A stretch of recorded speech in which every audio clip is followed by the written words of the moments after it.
to think about a strengths-based approach versus a more traditional approach that does focus on weaknesses is if you think about it like a star. And when we focus on, if you think about the tips of the star as being your strengths and the dips in the star as being your weaknesses, that when we focus on our weaknesses, it takes so much energy to make them just a little bit stronger. That the best we can end up with is being well-rounded.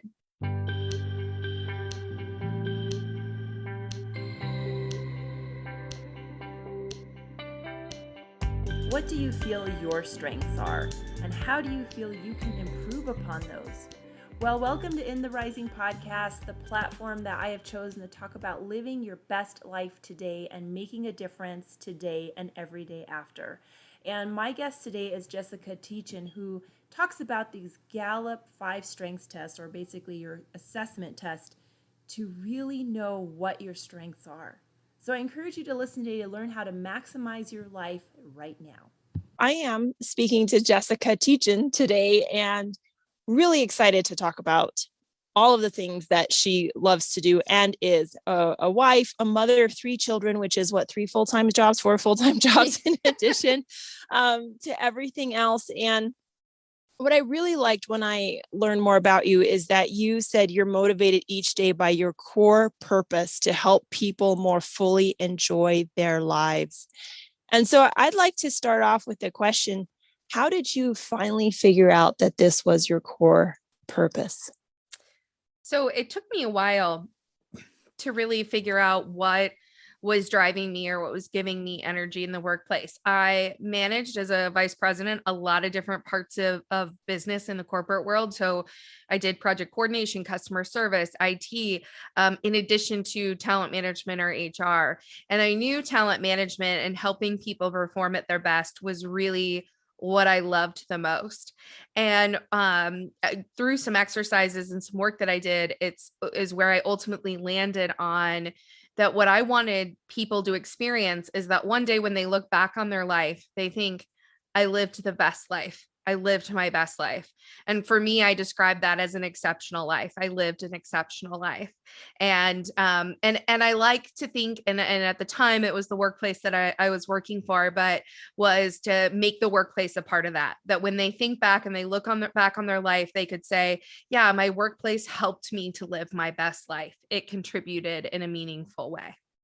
Well, your workplace already sounds like they were a step ahead of many workplaces, where it's just about make me as the corporation better, more producing, but realizing that your company is made of people as working parts, and as they improve, your company gets better. With all of that, how did you begin to then shift into the idea of where you say here, performance excellence, personal accountability? How did you shift into that and learn more about that? So I spent years really reading, researching, and understanding performance practices.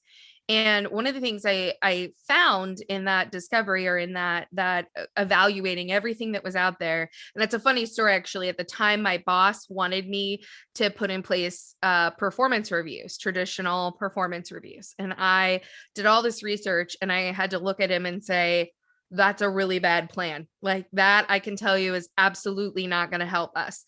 And through all the research and ultimately a lot of it done by Gallup, it shows there's tremendous data that shows that that doesn't work. And so that information led to beginning to look at what are the practices, what are the things that you need to do in an organization or in a workplace to truly make it exceptional, to truly make it something different. And at the time, becoming what we ultimately became, a Gallup Global Exceptional Workplace, winning that award 3 times. At the time, that was a pipe dream to me. That was yes, that would be amazing someday for that to happen. But I just wanted us to be better than we were. And so that's what led me to crafting the 4, I called them the 4 keys to peak performance, and ultimately our strategy to how to operate at your best every day. Now, with that, saying that the traditional performance review may not be the best option, Just hearing that, what kind of feedback did you have from that? Where someone, just like all in, let's go with your idea, Jessica, or was there kind of like the gasp in the room, like, what do you mean? Yeah, What else is there? there was definitely the gasp. There was the nope, that's best practice. That's what everybody does. Now, mind you, this was 10 years ago, so a lot has changed. And there's a lot newer research now that makes that so much more obvious. But at the time, it was really just starting to shift. So that was all pretty new. So I really had to come in, and I work in a technical space. I have for the last 10 years. I work with engineers and very technically minded resources, analytical resources. And so I had to come in with the data. I had to come in with the statistics and the research that supported that moving the direction of performance reviews was likely to have a negative rather than a positive impact on our workplace. Yeah. So you shifted the idea. I understand the data, the analytical, and what you also talked about were your own top 5 Gallup strengths. I'd like you to share that and what it is and how people can learn more about this, because I think that it's a personality test, but it's like squared, personality test squared or something like that. Yeah, one of the ways that Gallup, or when I did my certification training for Gallup, one of the ways they described it was most personality assessments get you in the neighborhood.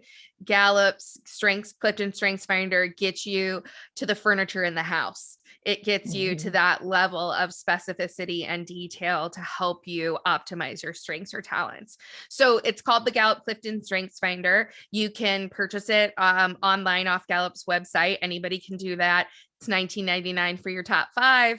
I think it's now around $50 for your full 34. And it gives you the result of that is a rank of 34 different talents and which of those are the strongest and which of those show up or are the least strong in you as an individual. And their approach, the strengths-based approach, is just phenomenal. It just makes such a difference, both in the workplace, but also I've used it just as much in my role as wife and mom, and in really, how my husband and I co-parent with our kids and how we raise our kids.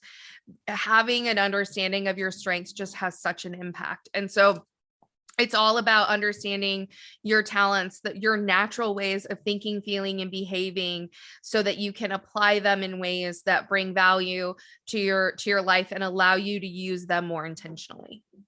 Yes.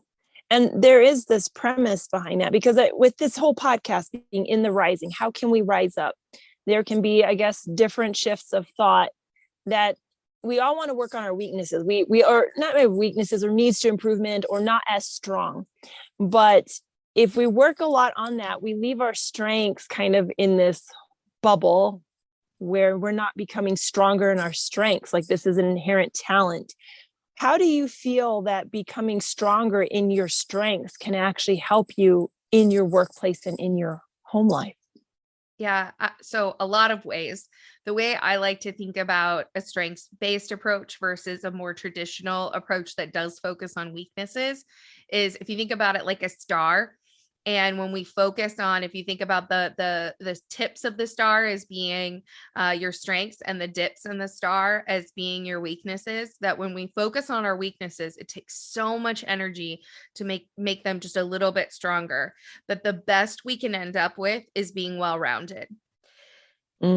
Instead, if we apply a strengths-based approach and we focus our energy on our strengths and learning, not ignoring our weaknesses, but learning how to manage around our weaknesses, we can actually become even bigger stars. We can become even stronger performers and potentially the best in the world at whatever it is we choose to do, which is Gallup's definition of strengths, is how to become the best in the world at what you do best.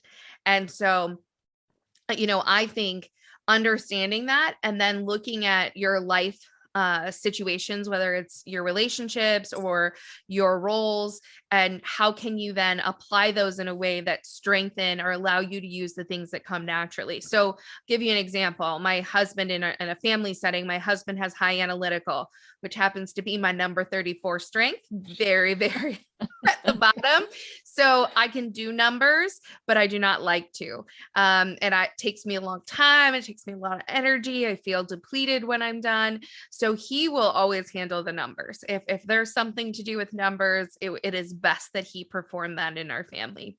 Likewise, communication is my number one. I think it's somewhere near his bottom, not 34, but somewhere near his bottom.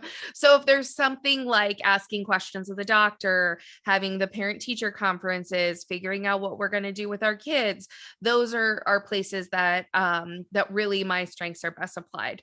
And so if you can start to understand what comes naturally to you and what you enjoy most, then you can really allocate responsibilities based upon that.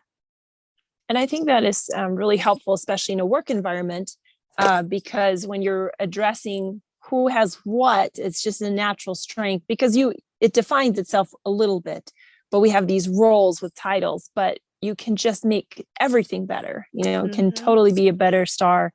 And so you've done a lot. What are you now transitioning to do? Like, you have your website up. What are you offering? How are you serving to be a brighter star for others? So I'm just in the midst of transition. So I'm transitioning out of my space in the corporate world, handing over those responsibilities. And I've just published my first book called The Exceptional Life Revolution. And as part of that, I've established my business called Evolving to Exceptional, where we're going to work with initially workplaces to help other workplaces become exceptional workplaces, like I've done in my smaller organization. And then also I want to take the same principles and practices and strategies that are applied in the corporate space and make them accessible and available to those who exist outside of that. So whether that is people that perform most of, I like to call it the unpaid work at home, because that work is still very much work, so that they have access to those same tools, those same resources, or other, entrepreneurs or people that are maybe 1 or 2 person companies and don't have the same big programs, making those same types of tools and resources and strategies available to those individuals as well. Wow. So you wrote a book, right? And that is, that's a huge deal. That I had heard like 91% of the population wants to write a book. Only 3% actually does. And you did it with 3 children and a job and building a business. So obviously Maximizer is something really big for you. That's one of your 5 top strengths. What would you say as for some corporation looking to maximize? What would be like in that first paragraph of conversation? What are you looking to, I guess, based off their common questions, what would you offer as strategy, tactic, education, information? So one of the things that's really important to me is you've got to start with kind of the right makeup to begin with. So you've got to have really strong leadership alignment and commitment to creating that type of workplace. And if you're not, then you're not going to make the same progress. You're not going to have the same impact. So when I work with a workplace, it's got to be that the whole leadership is really bought into that vision of bringing about change in the organization, or at a minimum, the most key leaders are. The president and the CEO has to be committed to that vision.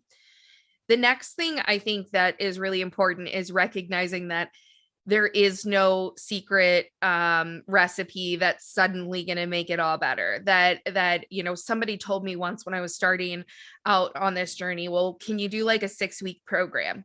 And I was like, sure, I can do a 6-week program. It won't work, but I could do it. I could sell that.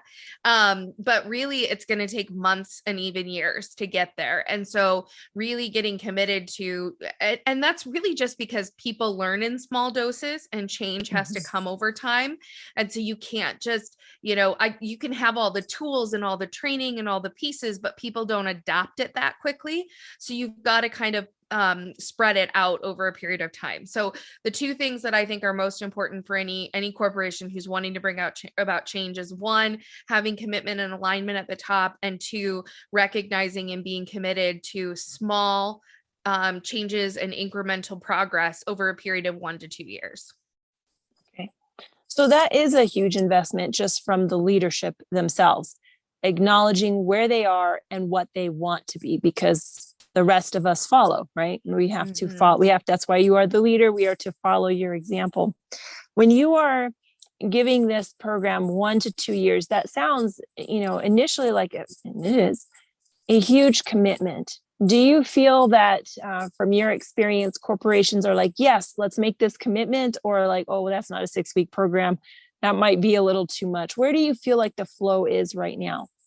Well, I think what you can see and experience right now is a lot of challenge in workplaces, in a lot of different workplaces. We're right in the midst of the Great Resignation. Heard again recently that we might see a second wave of the Great Resignation. Anywhere you go, you see signs up, we're hiring, and they can't fill positions or keep shifts open.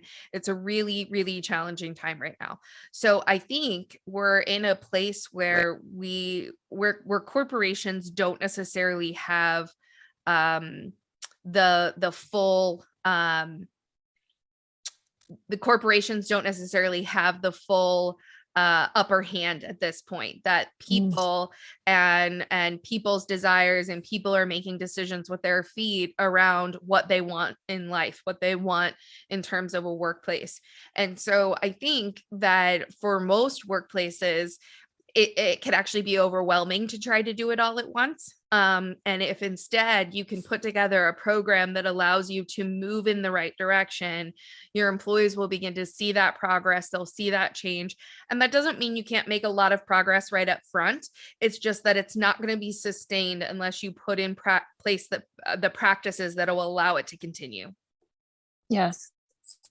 And that is a really big thing too, because when you are rising up to your best life, when you're saying, okay, looking back, that I remember being raised up from my family that once you had a job, like you stayed loyal to it, right?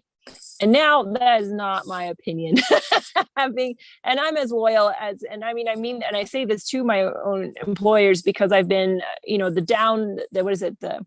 the downsizing, I've lost my job because the company, it's no longer the same way. What would you say when you are in a place that you are in a great resignation, you are looking at your resignation letter, but you're also looking at what strengths you have? What would you look at for a company so far as their culture, where the interview works both ways? For me, I would be looking at how they treat their people and how they invest in their people. So what are their programs and what are their practices? And do they and are they structured in such a way that it demonstrates they trust their people? Because when you invest in and when you care about the people who work for you, you trust them to do good work. And that means you're not focused on all of the micromanagement. You're not focused on, some of the lots of concern about how they manage their time or flexibility or hours or some of those things.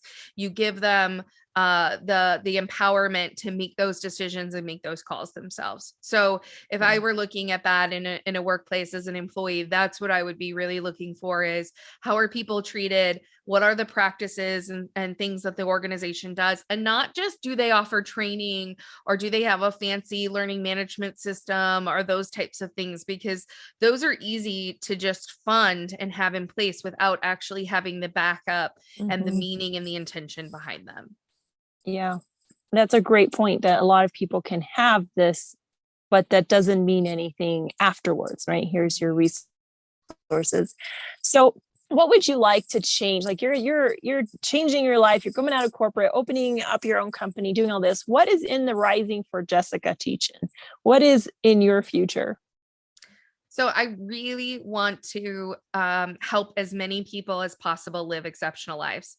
So I went through, and part of what got me here was going through some pretty tough challenges. You mentioned I have 3 kids. 2 of them are twin 2-year-old girls. And they were 9 months old when COVID hit.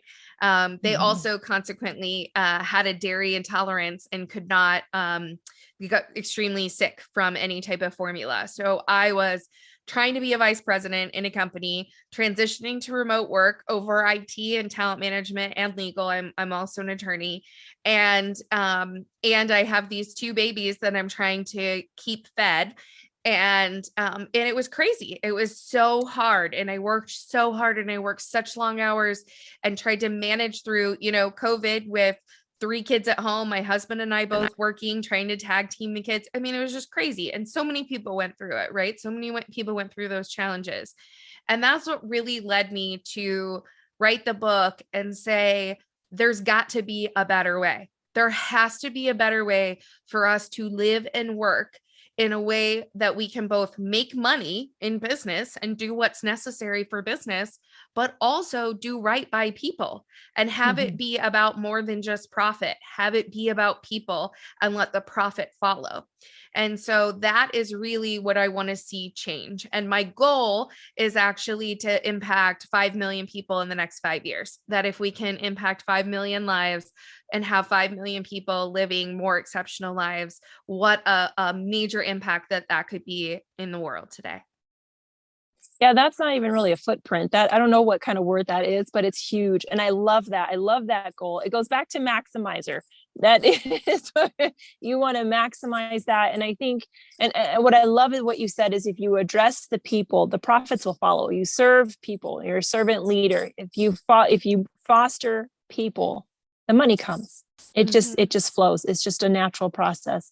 And so, gosh, I feel like I've learned a lot from you. I am truly grateful for this opportunity. And, my hands are up to being a remote worker, vice president with 2 children that are twins and another one as well. And, and yet you made it work and still built a business and wrote a book. So obviously it can be done. Where there is a will, there is a way. And when you follow your strengths, look what you can do. I love it. Yeah, you can do so much. And that is why I poured my heart into the book, The Exceptional Life Revolution, and really looking at how I can help people to live that exceptional life, to evolve their performance and who they are so that they can have that same opportunity to have those exceptional experiences on their journey. So Jessica shared so many valuable points that if we increase our effectiveness at work, we increase our effectiveness in life, because for the majority of us, that is where we spend a great deal of time. And knowing what your absolute strengths are can make you shine in that and make you feel like you know exactly what you're doing and why you're doing it. I would love for you to share this with other people. If you're listening to it on a podcast, go ahead and leave it a 5-star review. Or if you're watching it on YouTube, subscribe and send it and share it with other people. It is so important to put this in the hands and ears of those it can benefit. And until next time, let's keep building one another up.